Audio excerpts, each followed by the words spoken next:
Students, हम लोग account का एक चैप्टर करने जा रहे हैं, इशू ऑफ शेयर कैपिटल। होता क्या है, कंपनी जब अपना शेयर इशू करती है बाजार में, इक्विटी शेयर हो या प्रेफरेंस शेयर, और अगर तोड़ तोड़ के पैसे ले रही है तो उसके कुछ स्टेज होते हैं। जैसे पहले एप्लीकेशन करते हैं लोग, एप्लीकेशन का मनी जमा देते हैं, फिर कंपनी शेयर अलॉट करती है, अलॉटमेंट का पैसा लेती है, फिर कुछ पैसा बचा के रखती है जब दरकार होने को मांगने के लिए, तो कॉल बोल के रोक के रखती है। उसके बीच में अगर एक्स्ट्रा एप्लीकेशन आ जाए तो उसका क्या करना है, और अगर कोई पैसा ना मिले तो उसका क्या करना है। ऐसे करके बहुत सारे स्टेज जाएंगे। तो हम स्टार्ट से स्टार्ट करते हैं। एक कहानी की तरह अगर आप समझे तो ये 12 स्टोरी के टॉपिक बन रहे हैं। स्टार्ट कहां से क्वेश्चन हो रहा है, कंपनी ने कहा हम शेयर बेचना चाहते हैं, आप आइए एप्लीकेशन फॉर्म भरिए और एप्लीकेशन मनी जमा देकर जाइए। तो लोग आए, एप्लीकेशन मनी दिया कंपनी को पैसा मिल रहा है, तो bank account debit to equity share application company ने लिख लिया। अब अगर ज्यादा एप्लीकेशन आ गई है तो कंपनी के पास दो रास्ते हैं, या तो जो एक्स्ट्रा एप्लीकेशन आई है उनको वापस भेज दे, या सबको एडजस्ट कर ले, थोड़े थोड़े शेयर देके, मतलब जो जितना मांग रहा है उसको पूरा नहीं दे, कम दे। तो रिफंड या प्रो डाटा का स्टोरी है, या तो रिफंड कर दे या प्रो डाटा में एडजस्ट कर ले, या कुछ को रिफंड कर दे कुछ को एडजस्ट कर ले, जैसा कंपनी चाहती है। तो अगर रिफंड करेगी तो पैसा जाएगा, एप्लीकेशन मनी वापस जाएगा, तो equity share application to bank. और अगर एडजस्ट करने का बात कर रही है, मतलब आपको बोल रही है कोई नहीं, आपने 2000 शेयर मांगे, आपको हम 1500 दे रहे हैं, लेकिन 500 शेयर का जो एक्स्ट्रा पैसा आप दिए, जब अलॉटमेंट के टाइम में या कॉल के टाइम में आपसे पैसा मांगने का नौबत आएगा तो वहां हम एडजस्ट कर लेंगे। तो एडजस्टमेंट की एंट्री यानी प्रो डाटा की एंट्री, equity share application account debit to equity share allotment, क्योंकि कंपनी कह रही है एप्लीकेशन मनी को या तो अलॉटमेंट में या कॉल में एडजस्ट कर लेंगे। तो अगर बचेगा कॉल तक तो equity share application account debit to equity share allotment to call in advance, ये एंट्री करके कंपनी ने रख ली। अब एप्लीकेशन मनी को कैपिटल में ट्रांसफर करना पड़ेगा, क्योंकि हम एप्लीकेशन बोल के तो रखते नहीं है बुक्स में, हम तो शेयर कैपिटल बोल के रखते हैं। तो equity share application account debit to equity share capital. और अगर कंपनी ने फेस वैल्यू से ज्यादा पैसे लिए, मतलब प्रीमियम भी लिया, तो टू सिक्योरिटी प्रीमियम रिजर्व। अगर एप्लीकेशन के टाइम में प्रीमियम मनी ले रही है कंपनी, तो equity share application account debit to equity share capital to security premium reserve if लिखा है, क्योंकि अगर कंपनी के पैसा अलॉटमेंट में ले रही है तो यहाँ एंट्री नहीं होगी। फिर आया अलॉटमेंट का टाइम, तो कंपनी पहले कैपिटल में ट्रांसफर कर रही है और फिर शेयर अलॉट कर रही है। तो equity share allotment account debit to equity share capital to security premium reserve, same logic, capital में ट्रांसफर का एंट्री हर बार सेम होगा। एप्लीकेशन टू कैपिटल था, यहाँ का अलॉटमेंट टू कैपिटल है, अगर प्रीमियम ले रहे हैं तो टू एसपीआई है। अब मान लीजिए सब लोगों ने पैसा नहीं दिया, तो कंपनी कॉल इन अरियर बोल के बुकिंग करके रखेगी। जिन लोगों से पैसा मांगा गया अलॉटमेंट का लेकिन दिए नहीं, उनको कॉल इन अरियर बोल के बुकिंग करके रखेगी। तो कॉल इन अरियर कंपनी का एसेट है, तो एसेट अकाउंट डेबिट, और किस चीज के अगेंस्ट में अरियर है, अलॉटमेंट के, तो call in arrear account debit to equity share allotment. और अगर किसी ने अलॉटमेंट के टाइम में एक्स्ट्रा पैसा दे दिया है तो ये एडवांस हो गया, तो इसकी भी एंट्री करके रखेगी। तो कॉल इन अरियर या कॉल इन एडवांस का एंट्री, तो अरियर का एंट्री हो गया call in arrear to allotment, और इसका एंट्री हो जाएगा bank account debit to call in advance, क्योंकि कॉल मनी मिल रहा है एडवांस में। इसके बाद अलॉटमेंट का पैसा आएगा, तो bank account debit to equity share allotment. यही एक एंट्री है जहां पे अमाउंट को लेकर सबसे ज्यादा कंफ्यूजन होगा, कोई नहीं, उसको वर्किंग में सीखेंगे। तो bank account debit to equity share allotment. अब कॉल मनी मांगने का टाइम आया, मांगने की एंट्री, फिर पैसे मिलने की एंट्री। भाई equity share call account debit to equity share capital to SPR, मतलब कैपिटल में ट्रांसफर की एंट्री हर बार सेम है। एप्लीकेशन में एप्लीकेशन टू कैपिटल, अलॉटमेंट में अलॉटमेंट टू कैपिटल, कॉल में कॉल टू कैपिटल, और जहां प्रीमियम मिल रहा है वहां पर टू एसपीआर हो जाएगा साथ में। अब अगर कॉल मनी मांगे और नहीं मिला है तो same logic, call in arrear account debit to equity share call हो जाएगा। यहाँ पे यहाँ का call in arrear debit to equity share allotment, यहाँ हो जाएगा call in arrear account debit to equity share call. और अगर सेकंड कॉल भी और उसका पैसा एडवांस मिल जाए तो bank account debit to call in advance हो जाएगा। मतलब ये एंट्री सेम होगी, बस यहाँ अलॉटमेंट वर्ड यूज हुआ और यहाँ पर कॉल वर्ड यूज हो जाएगा। अब कॉल मनी जितनी रिसीव हुई उनकी एंट्री, तो bank account debit to equity share call. तो देखिए जब बैंक में पैसा आया तो bank to call, bank to application या बैंक टू अलॉटमेंट। जब कैपिटल में ट्रांसफर हुआ तो एप्लीकेशन टू कैपिटल या अलॉटमेंट टू कैपिटल या फिर कॉल टू कैपिटल, और जहां प्रीमियम हो तो 2 SPR हो गया साथ में। अब जिन लोगों ने पैसा नहीं दिया, कंपनी ने 2-3 बार रिमाइंडर भेजा, लाख बोलने के बाद भी पैसा नहीं दिया, तो अब क्या करेंगे, उनके शेयर को हम खा जाएंगे और उन्होंने अब तक जितना कैपिटल दिया उसको कैंसिल कर देंगे। जो पैसा दिया वो खा जाएंगे और कैपिटल को कैंसिल कर देंगे। तो कैपिटल हर बार क्रेडिट हो रहा था, अभी कैंसिल करना है तो डेबिट हो जाएगा, equity share capital account debit.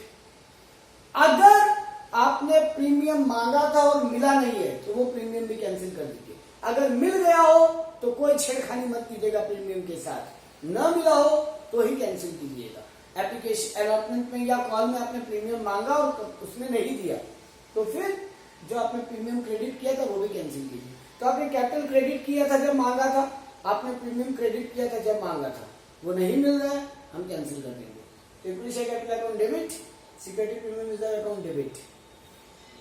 ये जो पैसा वो दे दिए, मान लो एप्लीकेशन मनी दे दिया तो अब आगे नहीं दे रहे, या एप्लीकेशन और अलॉटमेंट मनी दे दिया तो अब आगे नहीं दे रहे, तो जितना दिया वो हम हड़प कर जाएंगे, खा जाएंगे, फॉरफिट कर लेंगे। ये मेरा इनकम हो गया तो 2 शेयर फॉरफिट क्रेडिट हो गया। और कॉल से नरियर जो हमने उसके नाम पे डेबिट करके बैठा था यहाँ पर या यहाँ पर, अब वो देने वाला तो है नहीं, वो कॉल से नरियर डेबिट का अब क्या काम आएगा। उस एसेट को लिख के रखा, कॉल से नरियर अकाउंट डेबिट, मतलब मैंने एसेट का बुकिंग करके रखा है, अब वो एसेट आने वाला नहीं है, कैंसिल करो। तो एंट्री क्या बनी, equity share capital account debit, share capital cancel हुआ, SPR account debit, SPR cancel हुआ। अगर नहीं मिला हो तो 2 शेयर फॉरफिचर, जितना पैसा मिल गया वो खा देंगे, 2 कॉल्स इन अरियर, जो नहीं दिया वो कैंसिल कर देंगे, अब मिलने वाला नहीं। री इश्यू ऑफ शेयर। अच्छा, री इश्यू से पहले मैं एक बात और बोलूंगा, देखो इसकी अमाउंट बड़ी सिंपल है, जितना नहीं मिला कैंसिल कर दो। इसकी अमाउंट बड़ी सिंपल है, जितना मिल गया उतना खा जाओ। इसकी अमाउंट सिंपल है, जितनी करली एरिया डेबिट करके किया पूरी एरिया कैंसिल कर दो। टेंशन यहाँ होती है, मेरी बात सुन लेना, आपने एप्लीकेशन मनी मांगा, आपने अलॉटमेंट मनी मांगा और अब तुरंत आपका शेयर फॉरफिट हो रहा है, तो ये दोनों कैपिटल में जो आपने बुकिंग की थी वो कैंसिल होगी। अगर आपने एप्लीकेशन अलॉटमेंट कॉल तक मांग लिया है तो कॉल भी कैंसिल होगी कैपिटल की। मतलब जितना कैपिटल आपने डेबिट क्रेडिट करके रखा है उसके नाम से, उतना ही कैपिटल को वापस डेबिट कीजिए। अब इन शेयर का करेंगे क्या, सर इश्यू करके ये मेरा खत्म कीजिए, बिल्कुल, लेकिन री इश्यू हो सकता है हम डिस्काउंट पे करें या प्रीमियम पे करें। देखो प्रीमियम पे करोगे तो टेंशन नहीं है, bank account debit, equity share capital to security premium reserve, झमेला खत्म। एक बार में पूरा पैसा लेंगे, एक बार 10 का शेयर 12 में री इश्यू कर रहे हैं, पूरा 12 रुपए एक बार में ले लेंगे, तो बैंक अकाउंट डेबिट 12 रुपया, तो इक्विटी शेयर कैपिटल 10 रुपया, तो सिक्योरिटी प्रीमियम रिजर्व 2 रुपया। लेकिन अगर डिस्काउंट पे इश्यू कर रहे हैं, मतलब लॉस खा रहे हैं, कम दाम में बेच रहे हैं, तो जो हमने फॉरफिचर में पैसा खाया था, कमाया था, वो यहाँ एडजस्ट करेंगे। तो अगर डिस्काउंट में री इश्यू हो रहा है तो bank account debit, share forfeiture account debit to equity share capital, और अगर प्रीमियम में इश्यू हो रहा है तो bank account debit to equity share capital to SPR। अब मान लीजिए मैंने फॉरफिचर में उससे 1000 रुपए खाए थे, 800 रुपए यहाँ एडजस्ट हो गए, अभी भी 200 बच रहे। फॉरफिचर अकाउंट का बैलेंस बचना नहीं चाहिए, उसको कैपिटल रिजर्व में डाल के खत्म करो बुक से। तो कैपिटल रिजर्व में फॉरफिचर को ट्रांसफर करना आखिरी entry, share forfeiture account debit to capital reserve. अब इन सबका अमाउंट कैसे निकलेगा, उसका एक वर्किंग है, उसकी बात करते हैं।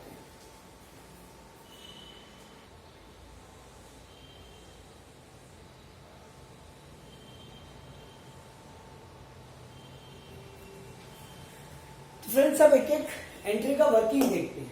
देखो प्रॉब्लम कहाँ आएगी कि कितना एक्स्ट्रा मनी मिला वो निकालना पड़ेगा, अलॉटमेंट के टाइम में हाथ में कितना रुपया आया ये निकालना पड़ेगा। ये 2 मेजर केस होंगे। तीसरा केस होगा कि अगर आपको प्रो राटा में शेयर इशू कर रहे हैं तो जितना अप्लाई किया उतना तो आपने अलॉट किया नहीं है पर्टिकुलर किसी आदमी को जो फॉरफिट करने जा रहा है या जिसका के साथ गड़बड़ी हो रहा है। आपको ये जानना पड़ेगा, अगर क्वेश्चन में ये बताइए वो आदमी ने अप्लाई कितना किया है तो आपको अलॉटेड निकालना पड़ेगा। अगर आपको क्वेश्चन ये बता दे कि उसने अलॉट कितना किया गया उसे, तो आपको अप्लाई निकालना पड़ेगा। तो दोनों में से एक गायब रहेगा, जिस आदमी के साथ प्रो राटा में खेल हो रहा है और आगे जाके उसके साथ फॉरफिचर हो रहा है। तो कितना अप्लाई कितना अलॉटेड के लिए एक वर्किंग है, और कैपिटल रिजर्व में कितना भेजे उसके लिए एक वर्किंग है। तो आइए स्टार्ट से करते हैं। देखिए गाइस, मुझे कितना एक्सेस मनी मिला ये निकालना है। तो share applied into application money, लोगों ने 1 लाख, मान लीजिए मैं 1 लाख शेयर बेच रहा था, तो लोगों ने 1,20,000 शेयर के लिए अप्लाई किया, तो 1,20,000 इंटू मान लीजिए एप्लीकेशन मनी 4 रुपए है, तो 1,20,000 into 4,80,000। Less share allotted into application money. अब एक्चुअली में मैंने कितना अलॉट किया है? 1 लाख। एप्लीकेशन मनी कितनी है? 4 रुपए। तो 1 लाख इंटू 4 लाख होने चाहिए। तो 480 मिले, 4 लाख मिलने चाहिए थे, निकल गया 80,000 का एक्सेस मनी। मान लीजिए मैंने 20,000 वालों को रिफंड कर दिया, तो बचा अभी भी 60,000 एक्सेस। तो ये मेरा प्रो राटा अमाउंट हो जाएगा कि कितना एक्सेस मिला।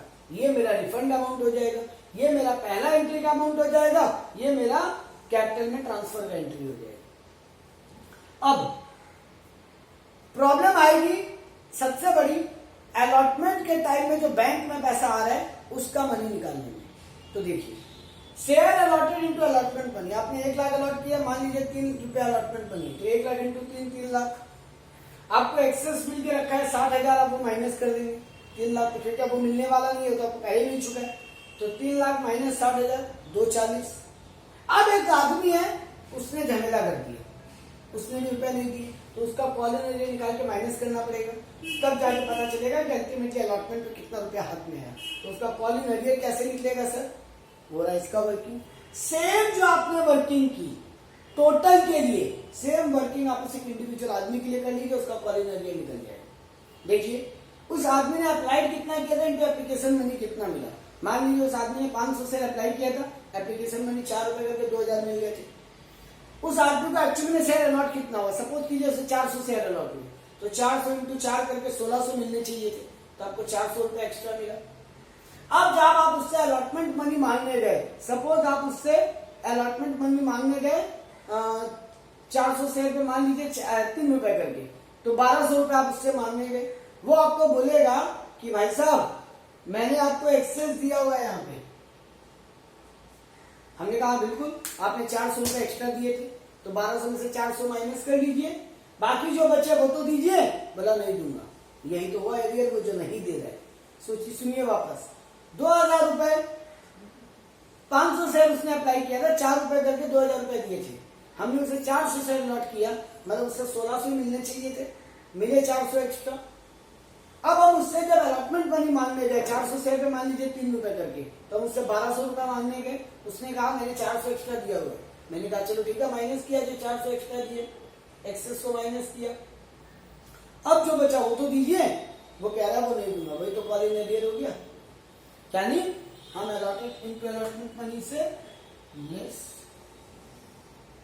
ये जो ऊपर एक्सेस आया वो माइनस कर दे, तो मेरा कॉलेज एरियर आ जाएगा, वही मैं यहाँ लिख दूंगा। तो देखो, मुझे यहाँ तक कितना रुपया मिलना चाहिए था?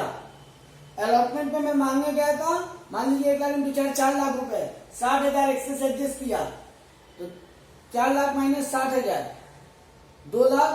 3,40,000 में मान रहा हूं। यहाँ पे यह आदमी मुझे 800 रुपया नहीं देगा, तो माइनस किए 3,40,000 में से 800, तो 3,39,200 मेरे हाथ में आया। मैं बार बार कहूंगा यही अमाउंट गड़बड़ होता है लोगों का, इसको संभाल लीजिए, पूरा समझ जाएगा।